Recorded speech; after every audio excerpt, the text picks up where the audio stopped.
We have Amy Freeman here, who's a program officer with the Walter S. Johnson Foundation, among others, at a role at the Pacific Foundation's Services. She was the founder of the Alameda Foster Youth Alliance. She has been in this field for a while and has really... It's diplomatic. Yeah, well, I mean, I don't know if it's diplomatic, but you know, and it has done a lot around this work around post-secondary education. So, it's one of the leaders in this space. So we're really happy to have her. We have Teresa Rowland, who runs the Community College Pathways Project within the Career Ladders Project, who's a stalwart believer in the possibility of community college to help people, not just children in foster youth, but help people who need help, who get careers and get settled. So it's, I was really impressed when we talked for the first time for a story I was writing. So, thank you for making it out. We've got Debbie Lowe Martinez, who runs the Cal Independent Scholars Network. She's a lawyer by trade, correct? Correct. And so from Debbie, we'll learn a little bit more about what's going on at the UC level and right here at Berkeley, which I think is important for us who may be looking for stories. It may be helpful. And finally, Sephora, who I just met a little couple of minutes ago, who is a Cal Independent Scholar, who can help field all the questions we may be having. So thanks to our group of guests. And we're looking forward, hopefully we've got some questions. But first, I wanted Amy to give us a kind of broad picture of what's going on in this space. So Daniel asked me to do 14 years of history in 5 to 10 minutes. So this is going to be speed talking, and I'm sort of going to try to set up the need, the genesis, the growth, the evolution in infrastructure policy results, and what's happening in the future. And I'm going to try to talk as fast as Daniel. So I'm impressed already. All right. So in terms of the need, I'm not going to tell you it's really important. We know about 4,000 youth age out of care in California each year. They graduate high school at a lower rate than their non-foster youth peers, 50% compared to 70%. They attend college at a lower rate, 30%, only 30% complete 1 year by the age of 21 compared to 53% in the general population, and they graduate at lower rates.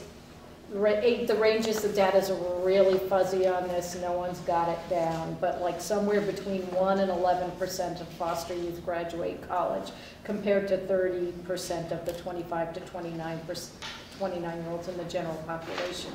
And most of them can't depend on families for financial or emotional support, lack independent skills, the issue you were discussing before, are frequently not prepared for the rigors of academics at the college level, and have more social emotional issues to deal with than the typical college student. So that's sort of why there is a need for these kind of programs. So this all started in 1998, an organization called the Orangewood Foundation in Orange County, which is not a philanthropic foundation, it's an operating foundation, realized that their youth were not being successful. The ones who got into college, which was a small percentage of them, weren't being successful, so they decided to create at Cal State Fullerton a program for them that included a scholarship for gap funding.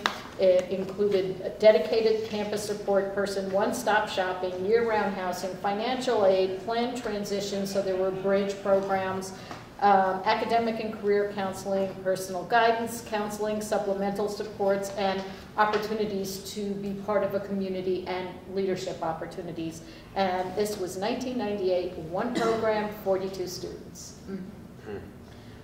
So that's how it all started. In 1999, Pat Reynolds Harris, then program officer at the Stewart Foundation, found out about Orangewood and about the Guardian Scholars, because that was what it was, the first Guardian Scholars program, and she said, well, I don't want to give you money if it's not replicable. And the then executive director challenged her and said, yeah, it's replicable. We can do it in other sites. And so the first grant started going out in 1999 to Guardian Scholars programs in Southern California, largely.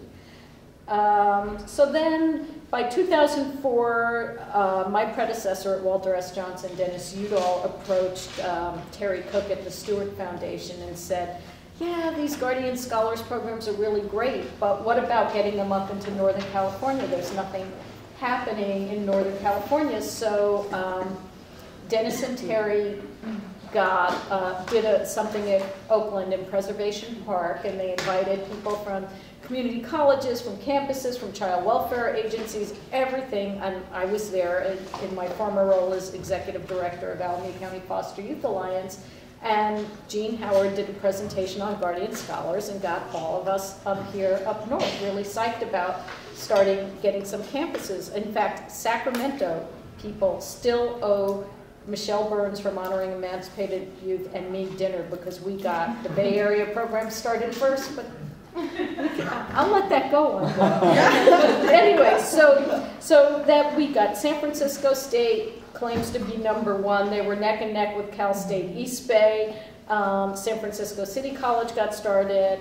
The Cal Independent Scholars got started. They got no philanthropic money because at that beginning nexus, because they had too many rich donors who were willing to push it along. And then Fresno State, and there was a lot of support from catalyst organizations like Foster Youth Alliance and Honoring Emancipated Youth trying to get the momentum going so these programs would start. In 2006, the Community College Chancellor's Office developed the Foster Youth Success Initiative. This was an initiative that essentially was unfunded on all community college campuses. He worked with a consultant who created an amazing manual that taught all of the financial aid officers what the special needs were for foster youth were. So each community college campus had a foster youth liaison on this campus. And to this day, that initiative still exists. So that was, I mean, for me, I was always in awe that this happened. And some of the campuses, the people are better, but pretty much all 112 colleges have a foster youth liaison as part of the Foster Youth Success Initiative. So that happened, and now, you know, we have 79 campuses that are reporting some sort of program for foster youth on their campus that spans CSUs, UCs, and community colleges. Of those, probably only 17, 18 ever got funding from the Stewart Foundation or Walter S. Johnson Foundation. And there's over 1,000 students on those campuses. So if you're looking 98, there was one campus with 42 students. And in 2012, we have 79. And we actually don't really have a count because the only data we're getting is from campuses that have had funding. So we can't know how many students. We're not tracking that. How many do you think more, I mean, than? You have a guess? 2,500. 2,500? Yeah. Across the 78. This is Allison Sparks, a program officer with the Stewart Foundation. What did Allison say? 2,500? 2,500. Yeah. So then we get like to evolution of a program and infrastructure, because for the first several years it was very much those core elements that we talked about being important. So in 2007, the two foundations really wanted to figure out how this could be scaled in a bigger way, commissioned a report, and sort of went to the next iteration of the initiative, which included replicating on more campuses, but also developing a leadership structure, engaging the systems, because up until now it had been very much more grassroots from the campus level, but the systems, the CSU, UC, and community college chancellor's offices hadn't been involved. So we engaged the systems. We created a technical assistance component, so there was a robust sort of webinars. We had some convenings, provided a greater focus on community colleges, where there was funding for community college pathways, which Teresa will talk about. and also a focus on policy and advocacy. So really, how does it roll out on a bigger level? Because before that, the only sort of organization aside from individual grants to campuses around it were the Southern California Council of Colleges and the Northern California Consortium, which still exist, but are sort of peer support, peer learning groups, and that was how campuses were getting their information and learning more, and just, yeah, peer learning, that's exactly what it was. So that was the next iteration. Of course, the very next year, 2008, there was a crash. All this money dwindled, and it became harder to build things up at that period of time. So we were at then in terms of policy, several things happened. In 2001, the federal government reauthorized the CHAFE ETV, the educational training vouchers for $5,000. In 2002, the California state legislature matched the federal CHAFE vouchers so they could increase the size of the pool of students who were receiving them. Then I don't have the years on all of these exactly right, but priority housing, so there was a bill that was passed that said foster youth have priority housing on campuses. Just last year, priority registration, we passed AB 12, foster care, hopefully till 21, that will help in college success. And this year, CYC is sponsoring AB 2093, which is the Higher Education Support Act, which is sort of directing campuses to create programs for foster youth, either with existing resources or new resources, I don't know. That's going to be sort of interesting. So we don't have a lot of data unless Allison came here with new data today, but in 2010, there was a survey of 14 of the campuses that had received funding, and it was really interesting. Out of this was 10 four-year campuses and 2 community colleges. So I must have been 12 and 4. It's 10 and 4. So anyways, they had a combined persistence rate of 71%. Do you know what persistence is? All right. So do we know what persistence is? No. Okay. Yeah. So persistence is sort of, she can explain it better, but essentially they stay in college and they go on to their next year and they don't have gaps or drop out, or they graduate. So graduation is also folded into persistence. So it's 71% persistence rate. Combined for all of these 14 campuses. So and what is compared to there you go. 56% in the general population. So what we're looking at is that with support, exactly, with support, foster youth do better than the general population. So I thought that was pretty exciting. So how am I doing for time here?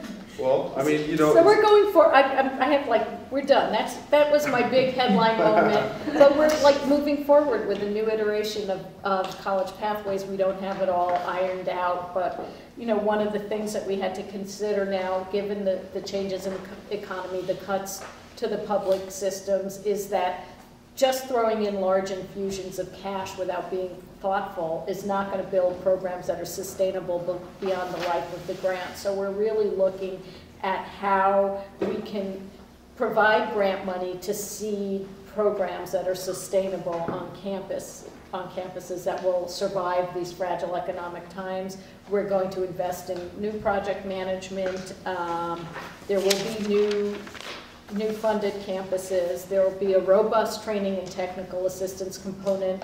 Part will be just for the funded campuses, but a lot of it will also be available to all campuses in the state that are serving foster youth. It's not, so that there will be something for everyone. We're going to have more and greater investment in data so we can really see what's working, is it really working? How is it working? What are the elements that are making it work?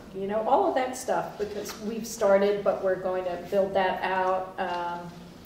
We're working on a new interactive website and advisory group, increased student engagement, and hopefully identifying some new funding partners.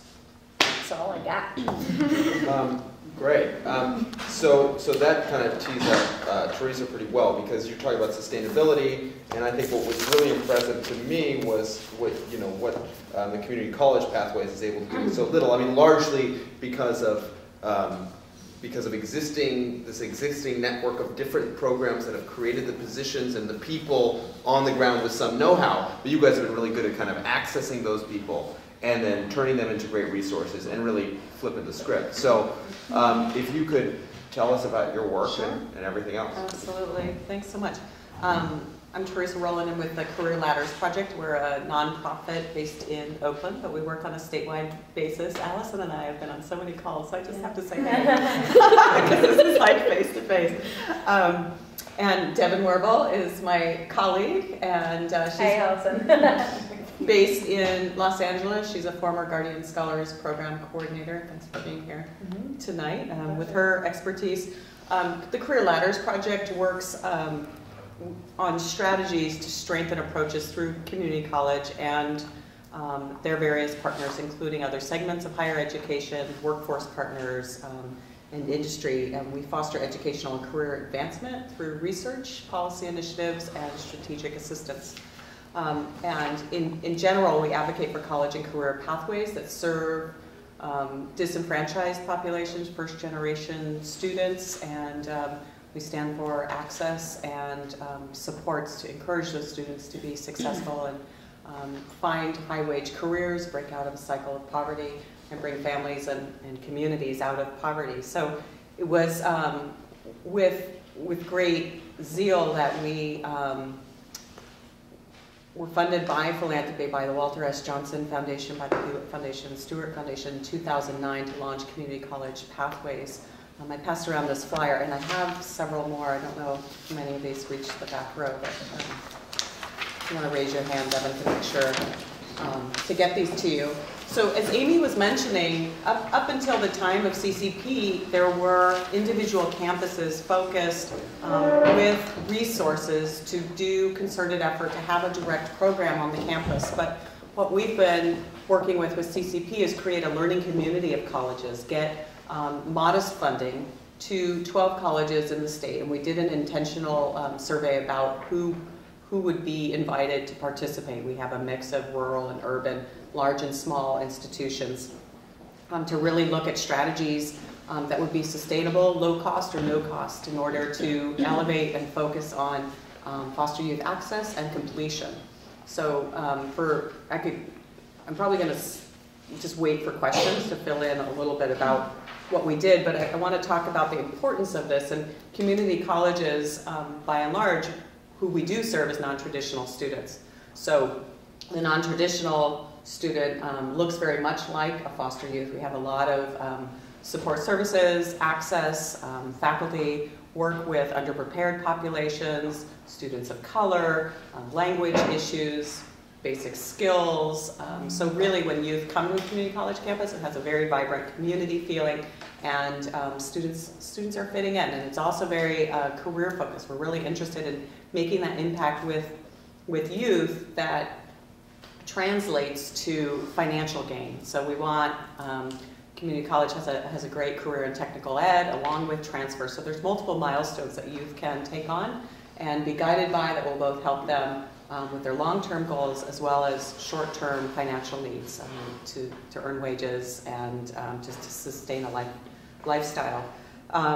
So CCP was really not about a programmatic approach, not establishing programs on the campus, but a set of strategies which we wanted to support. And it's very timely because at this time with budget cuts, you're seeing our California Community College system, which is our identified public access, open access system in California, being underfunded. And it comes at a time where the CSUs and the UCs are starting to compress. And so there's a backflow of students into California community colleges that are much more prepared, that are looking to pick up courses, that can advocate for themselves. And it's of some concern that our community college system, which is open access, but does reward those that can navigate more clearly, And we're having reduced capacity, we're closing classes, so really how to foster youth as a specific population for the purposes of this conversation, get into those colleges, make sure they get the classes they need, and so on. It's very timely that AB 194, which is the priority enrollment, passed the legislature this year, and also the concentration of AB 12 focused on extended foster care. So we're really trying to position the community colleges in that conversation. We have about 6,000 foster youth in the California community colleges across the 112 campuses that Amy mentioned, and we're working with 12 campuses in this initiative. That's 6,000 foster youth total that are outside of the programs. Yeah, that number comes from financial aid. Right. So none of the numbers that we can really share are we feeling like are exact or promising, because we know some youth are slipping through that financial aid trap, which is unfortunate. When youth are able to access financial aid, they're 5 times more likely to complete, to be able to persist, which we just talked about, and complete. So our initiative is focused on promising practices which support college completion and support access. Great, thank you. So Debbie, we're looking at community colleges, which is a feeder to a place like Berkeley, and support. I don't know your background, so I'm looking forward to hearing from it too. If you've come directly to UC or from the community college setting or whatever, but I'd like to hear more about what you guys are doing, and then from you, Sephora, what it's what it's like. Well, I just want to give you an overview of the Cal Independent Scholars Network program. We are the support program on the UC Berkeley campus for undergraduates that are attending Berkeley. We target aging out youth, and our mission is that we make a commitment to every student that meets eligibility requirements that if you are admitted to Cal, you're part of CISN, we will provide all-encompassing services to you to make sure that you graduate. That is our mission and our goal, and we've been really successful with that. We have a 98% graduation rate with our students, and when I started 5 years ago, we had 13 students. This academic year, we're serving 63 students, and over the years, we've served about over 100 students, and they've done really, really well. What is our program all about? We're a completely donor-funded program. We get absolutely no money from the university, so we are very reliant upon donor funding, including me. That's how I'm funded. We really promote self-advocacy to our students because we believe that's part of their life skills to learn. What does the Cal Independent Scholar Network mean? That means we have liaisons all over campus that are CISN friendly. Financial aid office, housing office, registrar's office, just everywhere on campus and departments. And if I don't have one, I will find one. I will find one. If students have issues that need to be resolved, I will give the student the phone number and contact information for that liaison. Is it easy for me to pick up a phone and take care of it? Yes, it is, but it's not teaching students any life skills. Mm-hmm. And so students really learn from that. What do we offer our students? Well, I guess the biggest thing is that we provide access to academic and personal support resources to make certain that they're successful. The most important thing, I think, is that we provide a safe community space for our students. We facilitate academic enrichment. We provide monthly academic and enrichment workshops. We are really, really into, and this is part of our whole, another part of our mission, is that our students pay it forward. Part of the whole thing about being a student at Berkeley is the big message of how important public service is. We really take that to heart, and all of our students are involved in some kind of community activity and giving back to the program by participating, by working in soup kitchens, tutoring students. I mean, it's just the whole gamut. You just can't imagine the kind of work that the students are doing outside of their studies. It's really pretty impressive. What are our components? We start with our students from the moment that they're admitted and they contact us and we find that they are going to be part of CISN. And you know, we offer them mentorship, which is really important. I always put new students in contact with continuing students like Sephora. She had a talk with a student that was just recently admitted, and this young woman was concerned about, you know, will I have a place to be? Are there other people like me, you know, coming in from foster care? Because it can be very daunting coming to this huge campus and thinking you're the only one here that's going to be here by themselves. We have you know, a lot of our students, I would say about 80% of our students that are admitted as freshmen, they're part of the Summer Bridge program, and so we have a time to meet with them at that point, and they get to know us. We help them, you know, with their initial res hall furnishings by, you know, buying them all the things that they need to furnish their room. We have these great academic and enrichment workshops I referred to earlier, where, you know, we reach out to all our partners. We have somebody from the Student Learning Center come and teach the students how to break down their syllabus. We have somebody from the libraries talking to them how to utilize all the 27 libraries on campus. We have somebody from the School of Public Health come in and talk to our students about time and stress management. We have somebody from the Career Center that meets with our students regularly. Financial aid, have I forgotten anything? Oh, well, we have a whole lot of them, and you know, and a lot of them are, you know, we will ask the students, we're constantly asking students for input on how we can improve the program.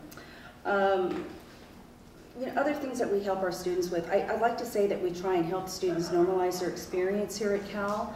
To that end, we will help them provide them, depending on our student finances, the students' finances and our program funding on supplemental financial aid needs. Let's say, you know, our students are coming into the age, for instance, that they need their wisdom teeth pulled, you know, and that's not always going to be covered. We will help with, you know, medical and dental things.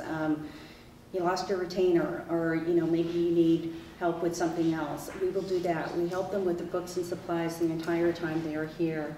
And there's also, you know, little sweet things we do, like we give them finals packages at the end of each semester.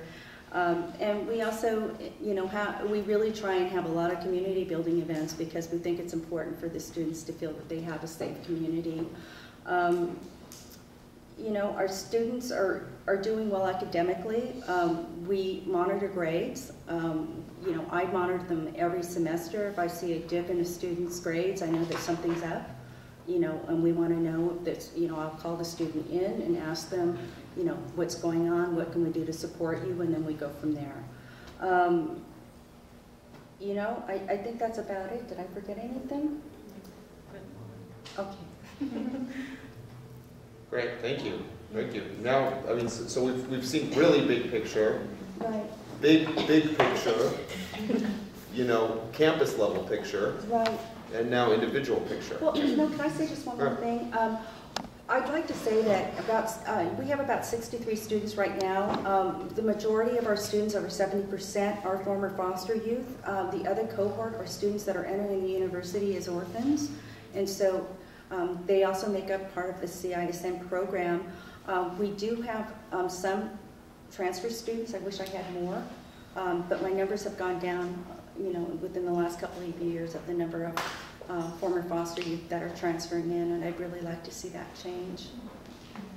Well, maybe we can get into why that's happening after. I mean, you know, I after have some thoughts about it. We'd be interested to hear those thoughts, and then Teresa's take on that too. I mean, right, we were talking about it before we came in. But maybe we can hear from Sephora and just hear what your thoughts are. Well, basically, I entered Berkeley as a high school graduate, so I applied. I got into Cal, and it was a hard transition for me. I think I talked to Deborah the summer of my senior graduation, once I had graduated. It was really hard because I didn't know what I was going to look for. Like, I didn't know if I had a home, or if I had someone to talk to, or if I was going to know anybody, because I'm from San Diego, so it's in Southern California. And basically, the program has helped me just network. I think one of my best friends is in the program, that I met her through there. We just learn a lot, and I think I want to leave it for, like, if they have questions in specific about my experience. So I'm a second year, so I'm barely starting. And I don't know if you guys have any questions or if you're going to open it up. Perfect. No, I'm happy to open it up. I'm sure there may be some. Yeah, there's a lot in the back. Okay. How do you compare your programs to like educational opportunity programs or like EOP programs for not specifically foster care youth? And do you like, have the hope of expanding your programs to cover youth who have similar risk factors as foster care youth but who have not been in the foster care system? So I'll just answer that briefly. I think that for the funded campuses, the caseload, the number of students that a staff person is working with is smaller than EOPS, and that's how that would compare. You know, Teresa's campuses are a little bit different in terms of expanding this. I think what we're hoping to do is demonstrate how this will work for other high-risk populations so that other people can then pick up those pieces to work with, like, for instance, returning veterans. There's actually a fair amount of similarities, things like that. But that as foundations, I don't know that Johnson will expand to fund those other populations, but I think the idea is to demonstrate to the systems and the campuses that these interventions can work for more than one population. Can I speak to that?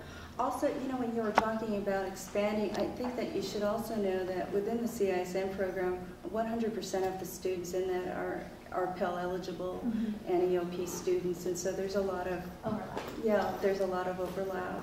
And going to the veterans program, I'm in the Transfer Reentry and Student Parents Center, and we serve veterans, and so I've co-presented with Ron Williams, who works with veterans, because there are a lot of similarities within those populations. I think we had person. I'm wondering what is or if there's some type of program that helps these students in these programs or in these support systems to go beyond the undergraduate level. If that's some kind of connection that you guys have already. Yeah, there's actually some pretty exciting, exciting approach in that area. The first four. Well, there's the Stewart Foundation right now. We are piloting a program, the Guardian Teachers Program, so to create pathways for former foster youth who have education degrees to become teachers. And we have one Guardian teacher right now, but we're just now doing some outreach and trying to find out where people are. And that's at UC Davis. UC Davis, yeah. Right, so we're doing some short-term promotion of scholarship opportunities, which the Stewart Foundation is so generously supporting, as well as some thinking around like CLP, you know, career pathway. So how can we interest foster youth who may have a public service orientation, you know, service learning, and be thinking about social work, teaching, any kind of other careers. Administration of justice often comes up, so we're doing some early thinking about how to get that communication out and linking with the graduate school. For us, it's an ongoing, you know, reaching those milestones of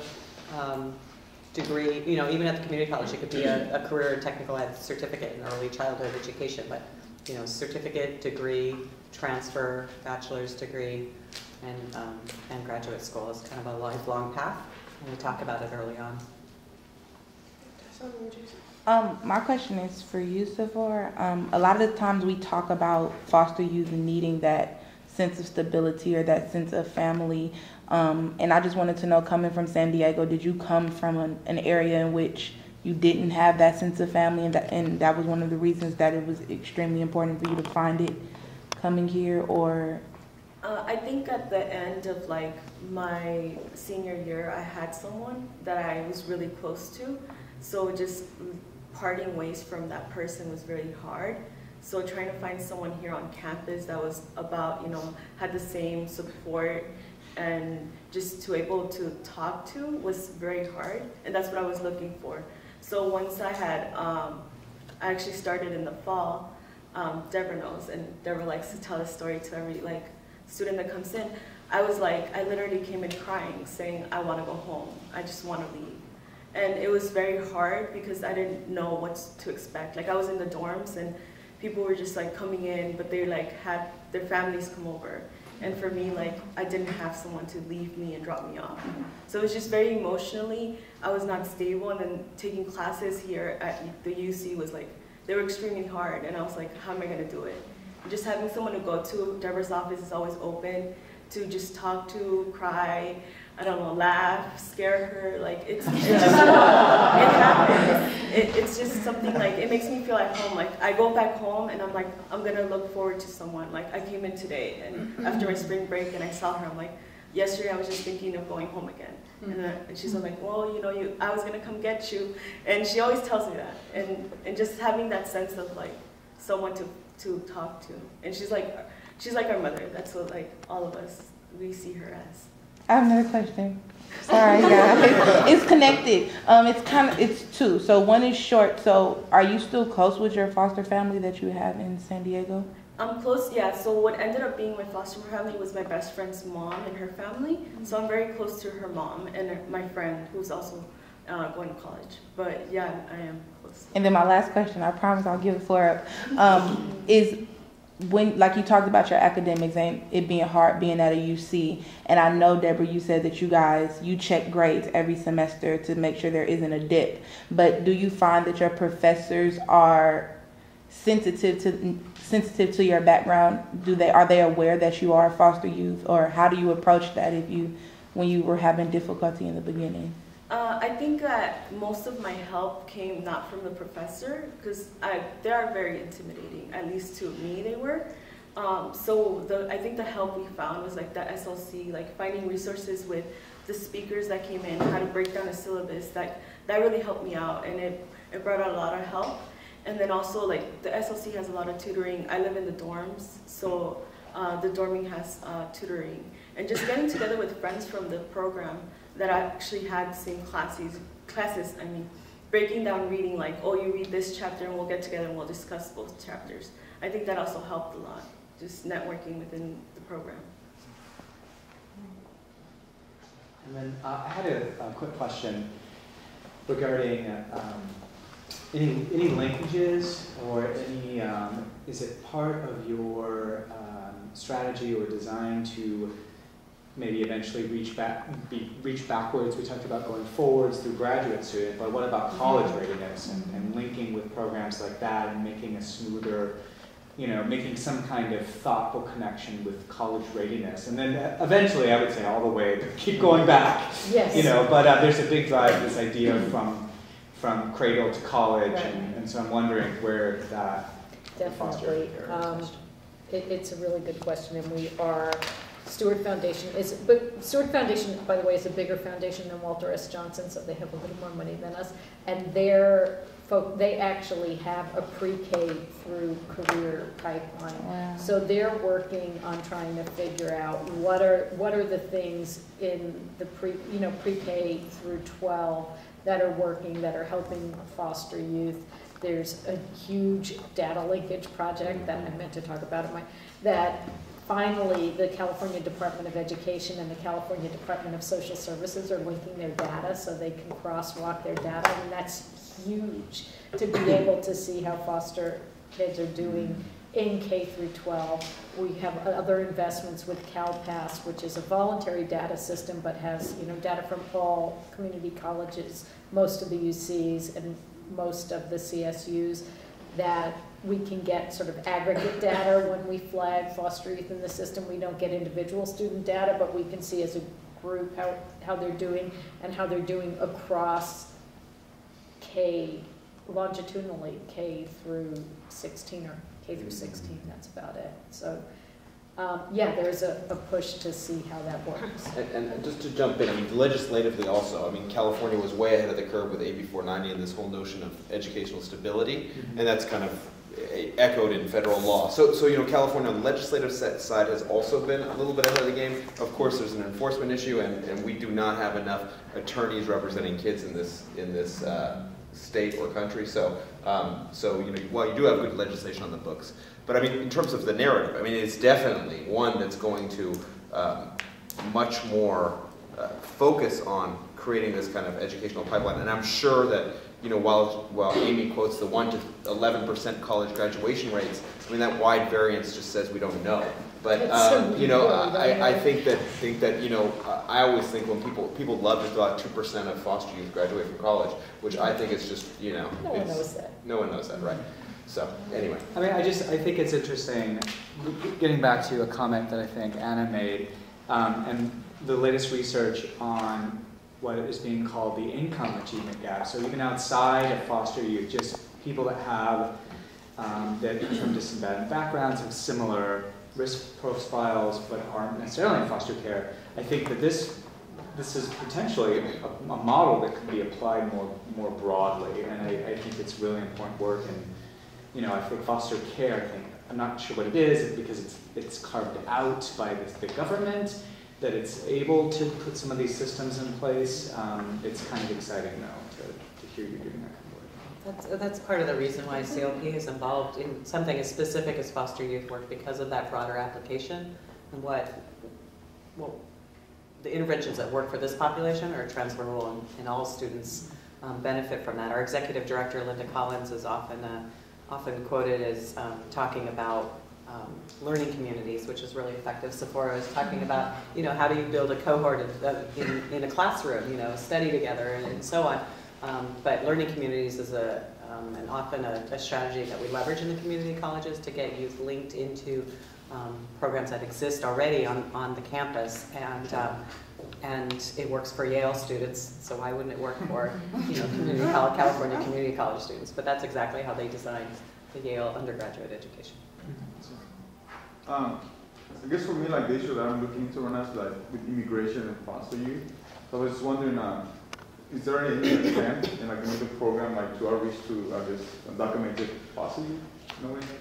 Or is there a talk? So here's the issue with undocumented foster youth. It's a little complex because up until the entire time they're in foster care, they can get documented without any problem. So their social worker has to be understanding what their documentation status and making sure that that paperwork is placed and done early enough so that by the time they age out of foster care, they have their status, because as soon as they age out, INS can just reach in and decide you're not a citizen, you know, you're not documented, you can be deported.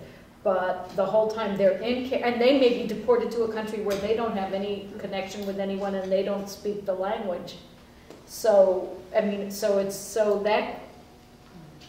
I don't know how programs deal with that any differently than they deal with any student. They're not eligible for financial aid, but they could be eligible to participate in a program. But the issue is really before they come to college, because that's an issue that has to be taken care of when they're in foster care, and when that can be done easily, and easily without jumping through a million hoops. Do you know, maybe does AB12 extend? Well, I mean, if a kid's in care, they're in care. I would imagine. It does. It does? It would. Yeah. There's a story. Yeah. So we're always, I guess, as I was saying before, that we get so heavy on content. We have so many people here interested in the policy that we also want to remind ourselves that we're here to try and figure out how these issues can reach a greater public awareness, and which of those issues are most compelling. And I think this sounds like a really great example of something people don't know about already, and how to kind of encourage some awareness for maybe students who don't even realize they have that opportunity. Well, what's the story you guys want to see? Like, so Teresa, you talk about trying to frame this as, it is something that kind of touches on all these other systems, right? But is there any way to tell that story to the general public that would engender broader support for the work you guys are doing, and then expand out to more vulnerable populations? That's what I always try to figure out how to do. And we were talking about that a little bit before, and sometimes we hit it right, sometimes we don't. But what's this? What is this? What is the link beyond this? One subpopulation. Well, you have to think about what's the next most empathetic population, because, like you were talking about earlier, your parent who's on the wrong side of issues and feels a certain way, you have to pick while it could have broader use, you have to pick a population that's going to appeal to a wide range of people. I mean, foster youth, people care about foster youth, A, because it's a small population, but because they're not, it's not their fault they're in foster care. It's not anything they did, whereas, you know, if the kid's in juvenile hall, people are looking at them like, well, what did you do to get there? You know, so I would say, you know, a population like veterans, returning vets, or something like that, another population that engenders empathy, and where are the parallels, and what's the way that these programs could work for them. So an example would be a returning vet priority, you know, how their priority enrollment may or may not help them navigate the system, and or them not being able to hit their certain well, my understanding is now all of the systems are being held to some degree accountable for seeing that returning vets do manage to get through their, you know, they're being asked to do more for them. So, and I know Humboldt has, for sure, Humboldt State has programs. So I don't know, I'm just saying, you asked. Yeah. I'm entrenched in this population. It's hard for me to get my head out of it. Yeah, where my mind goes is to, is a theme around college and career readiness. And that there's an economic aspect to that in the state of California. We aren't paying more attention to those that are not college ready. That's our future workforce. So we really need to find the strategies that work, that help people close that gap and get a college education. There's a lot of some great publications that we have research on the CLP website, but around middle skill jobs and connecting folks to college that have 1 year, maybe even 1 year certificate programs to $60,000 jobs. But one of the issues is that folks come to the community college and they get caught in this long cycle of basic skills. They may be assessed and they're 4, 6 levels below college level work. And it's part of the work that we do is working with the systems and the colleges themselves to kind of change the focus from the underprepared student to the prepared institution, right? So that we can accelerate learning, and we're looking and playing with ways to do that, to accelerate math, to accelerate English, because the goal is not to keep an entering community college student in our system for 6 years. I think on average it's 6 years to an associate degree or transfer path. And 70% or more, maybe didn't you know the statistic, of community college students are working students. They work 30 hours or more.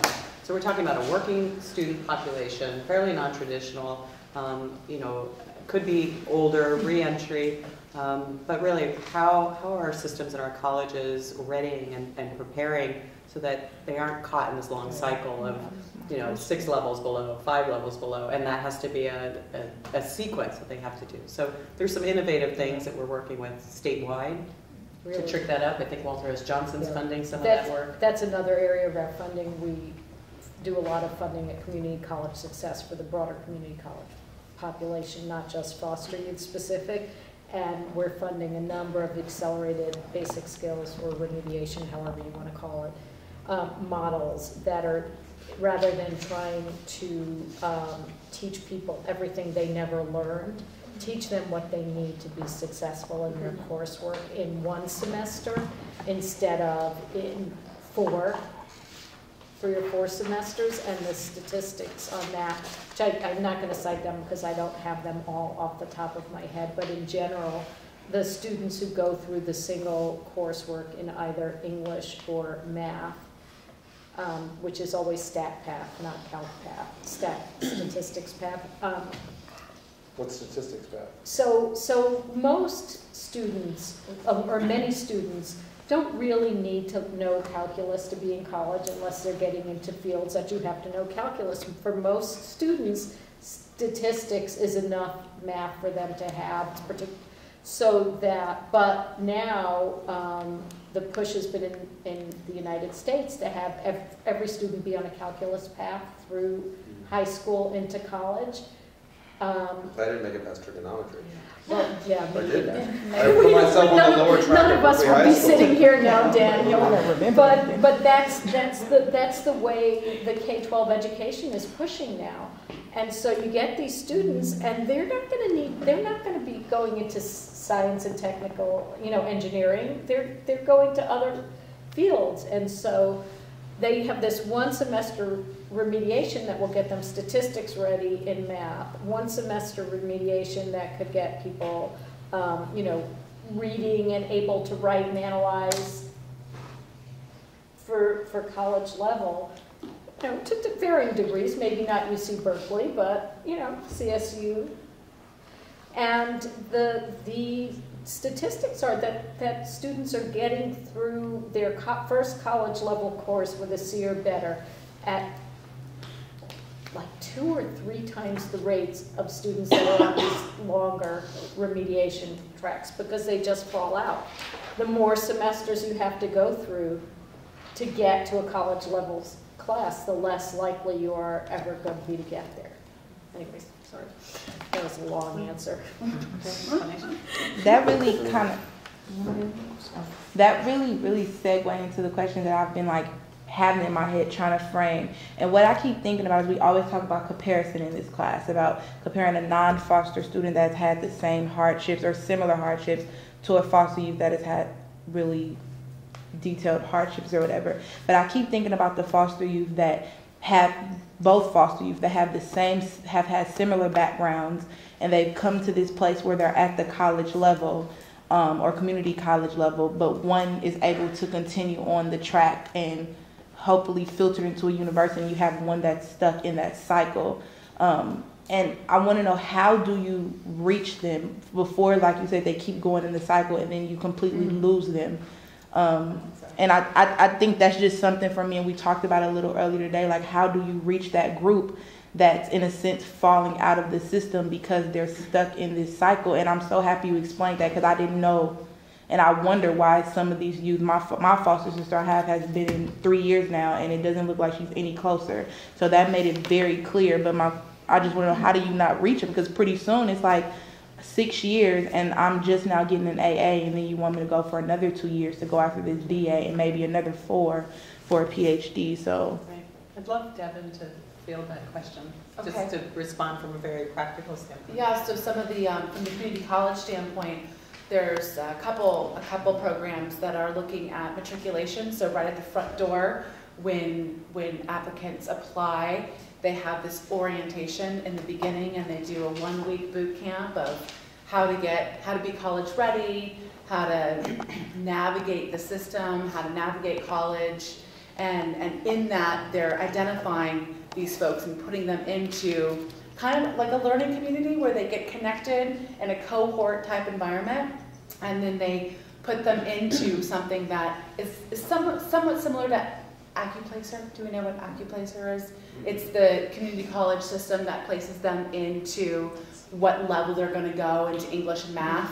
So they get them ready, and they kind of give them a boot camp of English and math, so they don't get caught up in these developmental ed sequences. So it's kind of like cutting that out entirely, so they don't take that test when they're not ready, because they can be returning and be, away from college for so long and coming back in and haven't done math in however many years. And so these are intervention, tactics that the community colleges are doing before folks take these tests, so they don't get, siloed into all of these classes. So there's some new data, there's some new reports out with some data right now that are showing that that a lot of times students who place below college level and are just bypassing the remedial classes and going straight to college level classes are doing better in the college level classes than the students who go through the remedial sequences. So there's this whole new push now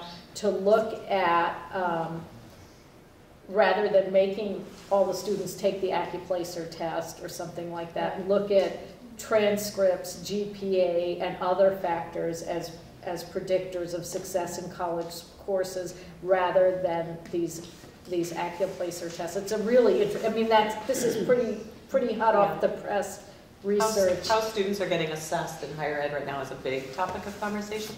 I'm kind of looking at Devin too, because once a student is in, I think to address like your question on your foster sister, ways that they can kind of jumpstart or go accelerate their method a little bit more at campuses is, I would say, about contextualized teaching and learning. You want to talk about that? Sure. So CTL is kind of a new buzz, contextualized teaching and learning, but it's back from the 80s, so it's kind of like reborn, if you will. And from the 80s. 80s is back. So CTL is contextualizing basic skills to make it interesting and engaging for community college students.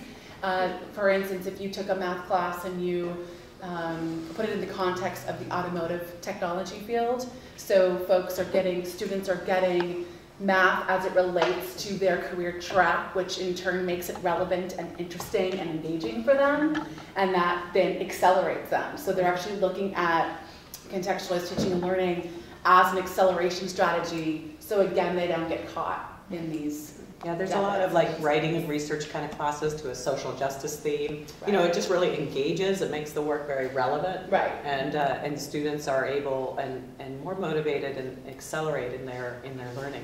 And the statistics really bear out that even in the same semester of taking a CTL class, when they are determined like a developmental ed below college readiness, if they're taking college level courses, that their passing rates are 300%. And they're transfer ready, right? And all of those learning skills that they get in that CTL class in the subsequent semester, they continue to do well in transfer level classes. Well, I'm sorry. Can I just add one thing? Sure. Sorry. Mm-hmm. I think what that calls out is there's a huge emphasis on the student supports that are going on up on the campus, but that there's a ton of instructional approaches as well that can really bolster student learning, that can support faculty or critical. I cut Deborah off, but she was talking about department liaisons, but I would encourage you to be inclusive in your thinking about the college strategies, that it's both instructional and student services. Well, what I wanted to point out is that my program is located in the Transfer Reentry and Student Parent Center at UC Berkeley, and we do a lot of work with transfer students. I have some in my program, but I also want to point out is that the statistics that the Transfer Center keeps show that students that transfer into UC Berkeley, they end up graduating with GPAs that are a little bit even higher than what they call native students that start at the 4-year, that started here as freshmen. And so freshmen the transfer students just do exceedingly well here. I know that this transfer... That's within the independent scholars, the university-wide. University-wide, but I can also say that the transfer students that come into CISN that are part of our program, they have among the highest GPAs in the entire program. And so they're coming in very, very well prepared. And and I also like to point out that not everybody is going to be prepared to go to a 4-year college right out the chute, whether you were in foster care or not. Not everybody's going to be prepared. And so I think that the community colleges are doing an excellent job in preparing students to transfer to 4-year schools. Students are coming in and they are prepared. One question, kind of echoing off that, is in trying to, bring these services to younger youth. Is it your belief that there's context within the ILSP programs, or federally funded programs for high school students that could build upon the success that programs like yours have had? And how can that, how could it be used as a model, or has anything been done with that? Well, I think that when you talk about students being prepared for college, that largely has to happen at the schools. Right. Yeah. I mean, they need support. Their caregivers have to understand how to support them, the importance of education, what that means, and that's another piece of support that has to happen.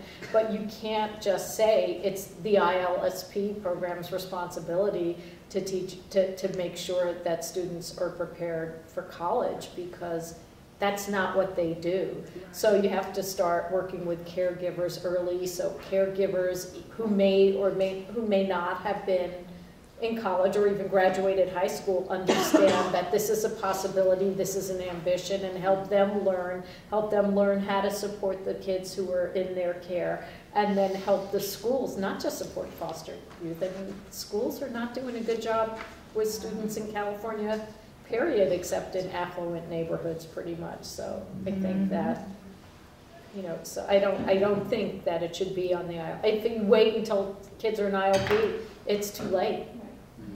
It's not, it's foundational, it starts early.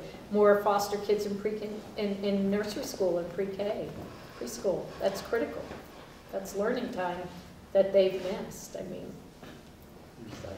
I mean, in terms of Head Start, right? So foster youth have an automatic eligibility. I mean, do you know how many? I mean, this is completely sorry. I mean, we should forget about this, but I mean, now I'm getting into like pre-K and stuff like that. I actually don't have the numbers on foster youth in pre-K since it's not my area. Right. But and anyway, you're right. Anyways, okay. they are they do have eligibility, but it's also. Lori? I don't know if it's okay to ask questions. Yeah. Well, for me, a couple of things. One, thank you for sharing your experience. And often, in my experience, moving public policy really does, you know, the numbers are really important and the statistics and the programs, but it's the personal stories that actually do move policy.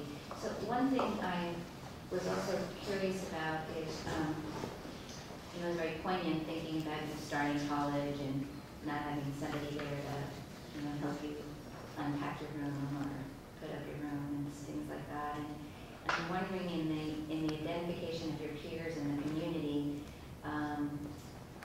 you know, I guess I'm wondering how beneficial it is to be in a peer group of other youth that have come from, that have the foster care background, and whether there's some people who feel stigmatized by that and don't opt into that community.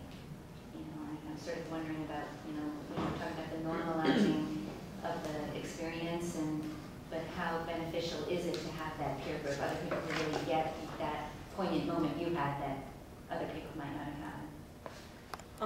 So answering your question, I think it's very beneficial, just because I know coming in, like, people don't, like, they judge you sometimes. So I lived in the theme program, which was Casa Magdalena Mora, which was all Latino students.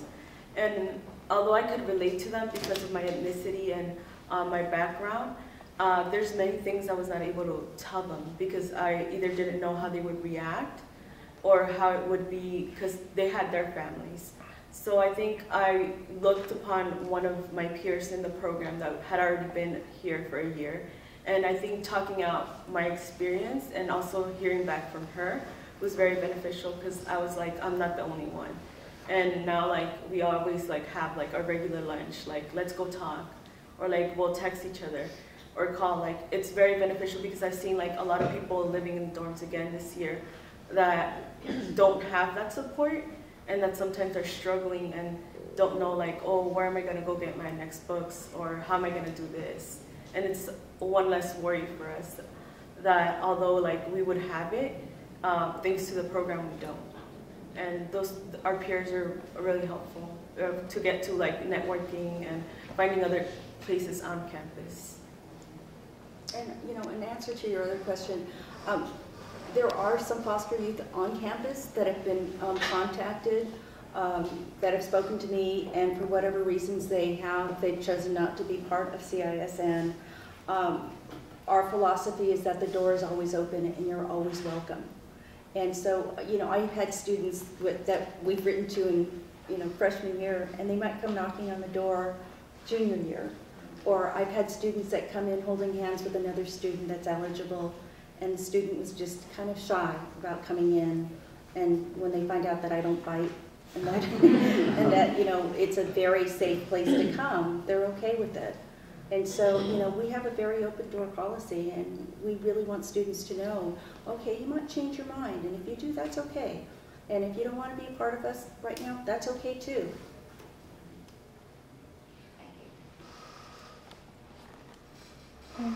As an independent scholar, do you have any funding sources for your organization? Our funding sources are all private donors.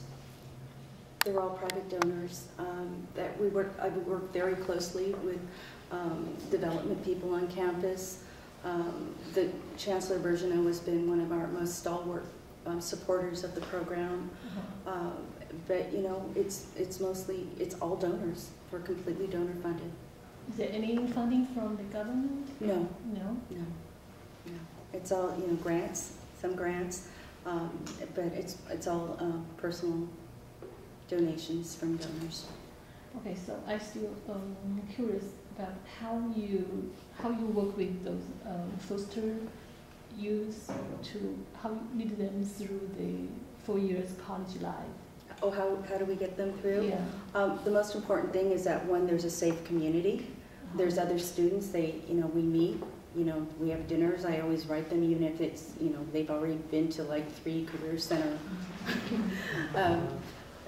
workshops. I'll say, my standard is, please come, join us for a meal. Even if you can't stay, please come. And so I always get at least 30, 35, 40 people, and you know, we eat and all that.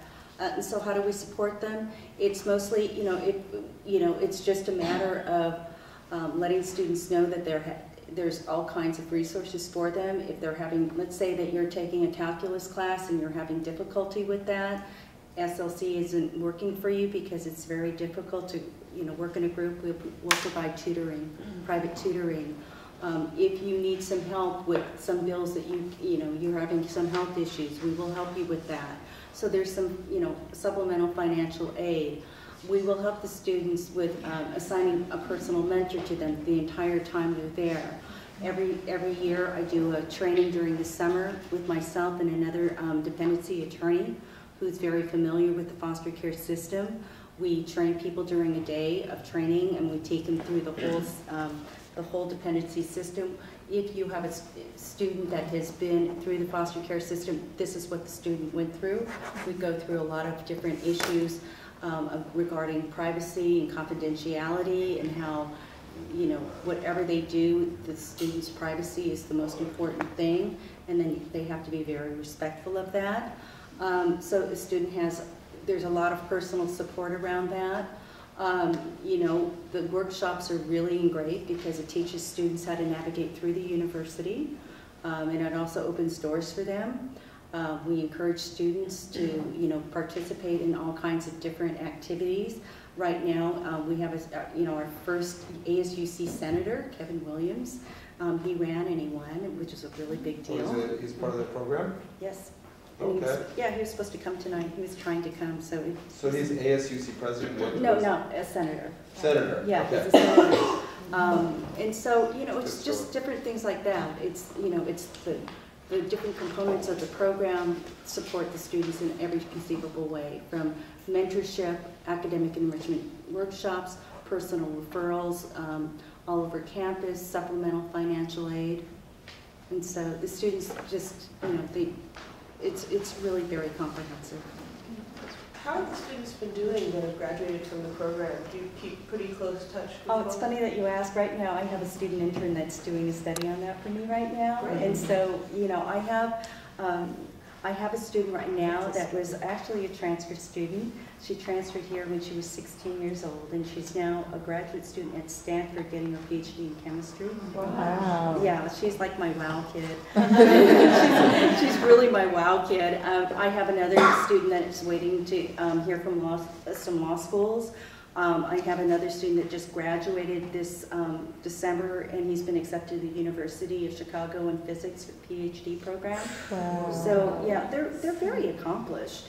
And so right now, my student Belkis she's doing follow-up on all the students and just basically saying, what are you doing now? How long, you know, are you in school? Where are you in school? You know, how long did it take you to get a job? Where are you living? And just so I'm doing follow-up on the students right now. But so far, I've had almost 30 students graduate, and you know, they're, you know, so far so good. Knock on wood. I've got a question on this acceleration track for the math and English. I was a little bit concerned when I heard about, you know, just how well are the students going to be equipped to be able to get to the PhD levels at Stanford once they get to an undergraduate level? Or, I mean, I don't know. I'm also a community college graduate. It took me 5 years. So for me, I thought it was like what I got, even though it took me forever, I felt that I got a lot of support and also a lot of diverse courses that allowed me to transfer to George Washington once I was finished with my undergraduate degree, and then be able to come to this school. I honestly don't have the answer to that question, but I think, but there are a couple of things that you think about. First of all, not all the students who are in accelerated courses are students who are just out of high school. Some of them are older adults, some of them are English language learners, you know. And they're not all looking to transfer. Some of them are going for an AA or a certificate program. So I think that probably it depends on your needs, but there's a lot of research being done on it right now, so we'll have the answers later. I don't know if you have any more on that, Teresa. I would just say some students are very direct and know their career pathway, and if it isn't a science, technology, engineering, or what's the math pathway, then you know, then calculus is, you don't need to stay in that track, and you can very much meet the prerequisites and complete statistics, which is perfect for many of the other fields. And if math is truly the barrier that keeps people away from higher learning, she was talking about English specifically, right? English and math. I'm also thinking about my niece, who's a math person who just transferred, and it also took her a while. But I guess you're right. You have to. I don't know, like when I think about the community college, I think about it as a space where you can actually explore what you're good at, because I didn't know what I was going to do. And it wasn't until I took different classes and I got mentors within those classes that I learned that maybe I wanted to be a writer. But I didn't know that coming, just coming in, that I wanted to do that. Right. Well, I mean, it sounds like that the issue that, Dr. Courtney's work brings up, which is this whole idea of, what is it? Not the troubled and troublesome, but emerging adults, right? And that whole idea, that's a whole bunch of literature behind that. But I mean, to what degree are the community colleges losing the capacity for emerging adults to, this was a public institution that was open to all, and to what degree are we losing that in the current fiscal environment and the continued contractions and this backfill, which is an interesting, way to look at it, a backfill of CSU and UC students. Mm-hmm. I mean, is that going on? Mm-hmm. Yeah, it definitely is going on. California has been one of the last public systems. We're the largest community college system in the world, with 2.7 million. 2.7 million. We used to be serving 3 million.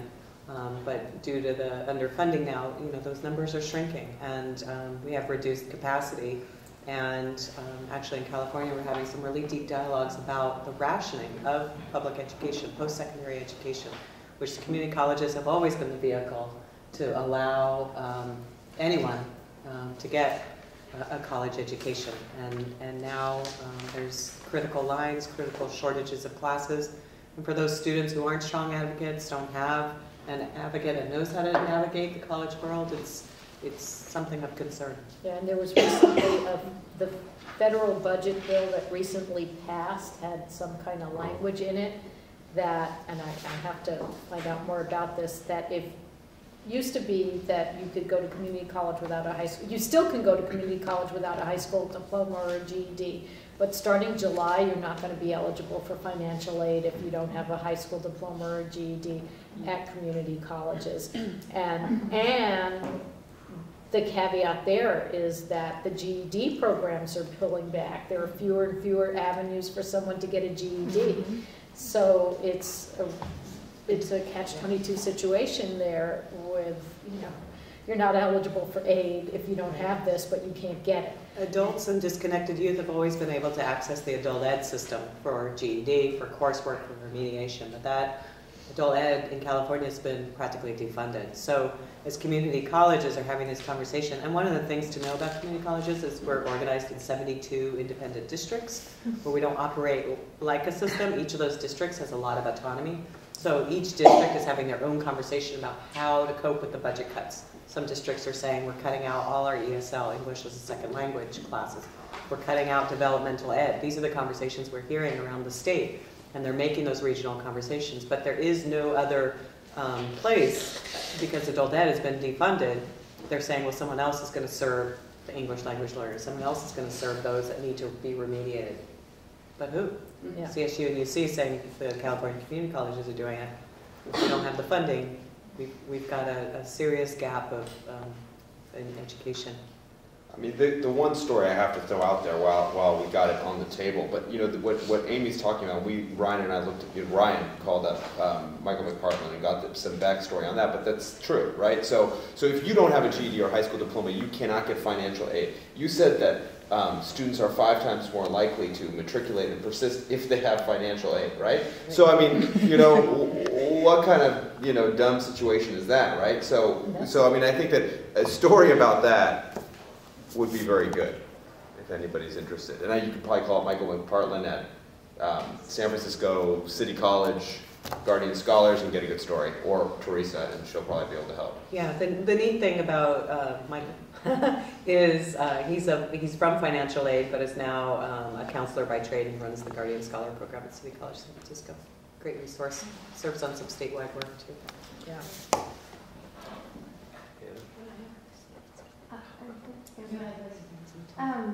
How do you guys see AB12 and the extension of foster care services to an older population impacting your program?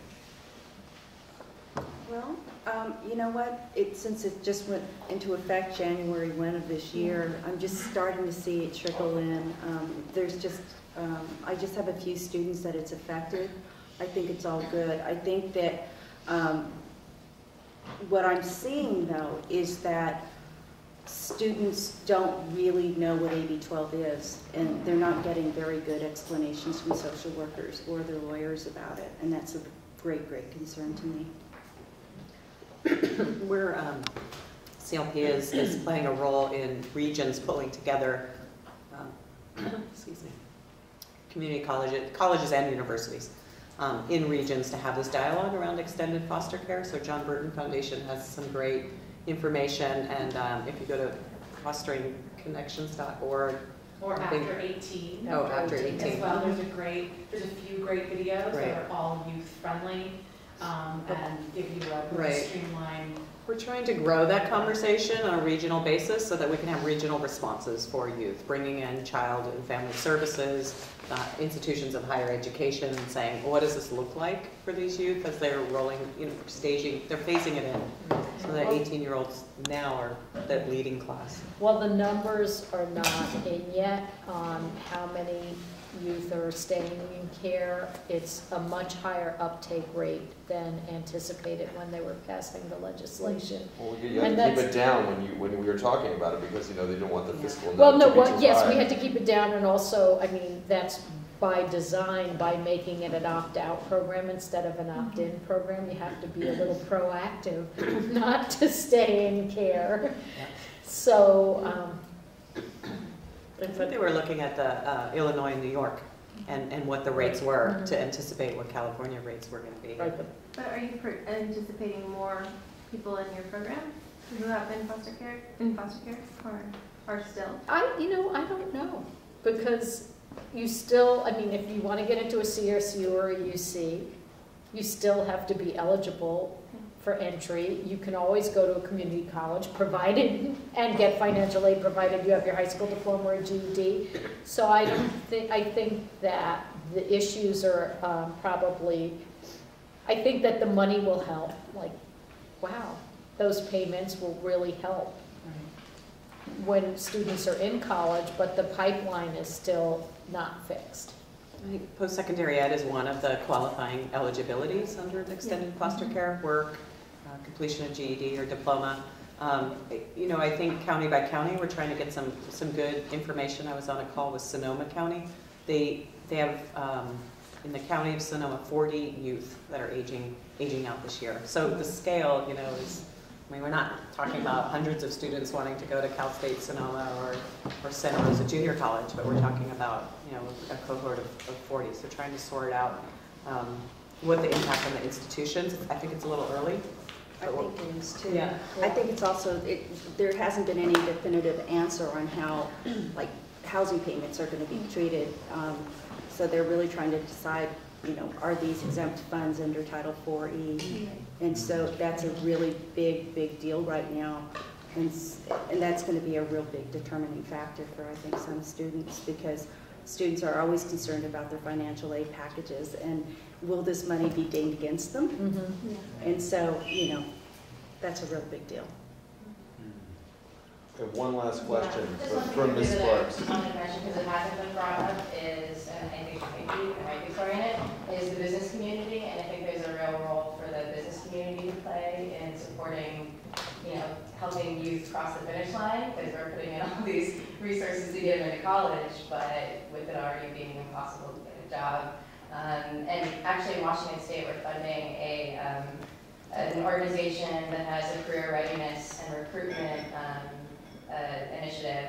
And so they've partnered with a group called BOLD, Building Opportunities Through Leadership Development. And so there are 12 Puget Sound companies that have basically signed on and said, it's smart business if we diversify our workforce. And these businesses like Alaska Airlines, Microsoft, REI, Starbucks.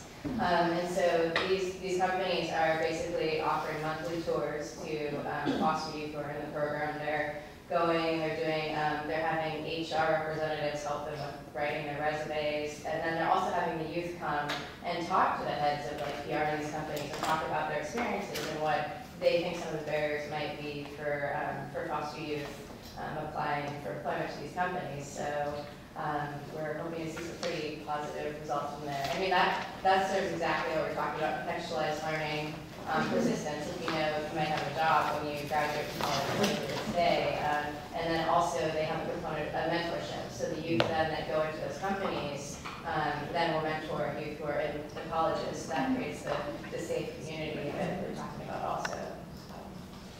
Well, positive story. Yeah. But also like the university, I think the university could play a role in like leveraging that. Like the universities have connections in each of these corporations, so why not engage alumni? Active alum. Yes. Yeah, alumni. Yeah. Then the people that you find out about, then they can hook it up. It's cool. Thank you, speakers.